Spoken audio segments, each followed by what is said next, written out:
ছোটোবেলায় আমি ভীষণ বেপরোয়া ধরনের ছিলাম জিনিসপত্রের বিষয়। মা তাই খুব বকাবকি করতো। অগোছালো করে রাখতাম বলে পিটুনিও খেয়েছি প্রচুর।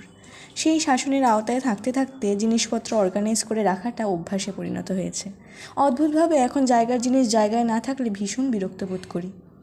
আমার কটা সাজগোজের জিনিস রাখার একটি বাস্ক রয়েছে, কম বেশি সব মেয়ে মানুষেরই থেকে থাকে, তাই না? সেটিও এত এলোমেলো হয়েছিল জানেন, প্রয়োজনের সময় কোনো দিন একেবারে একজোড়া কানের খুঁজে পাই না। একটি ধপ্পা দেয় তো আর একটি লুকিয়ে থাকে। তাই ভাবলাম এটারই একটি বিহিত করা যায়। এটি তৈরি করতে তেমন কিছুই ব্যবহার করিনি।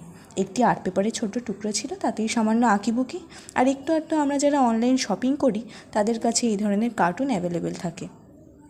ওটা ব্যবহার করেছি নিচে আর উপরে, যাতে বাক্সটা একটু সাপোর্ট পায়। আর দু চারটে খুব বানিয়েছি যাতে একে অন্যটার সাথে মিশে গিয়ে আবার লুকোচুরি না খেলে। ট্রান্সফরমেশনটা কেমন হলো জানাবেন। টাটা।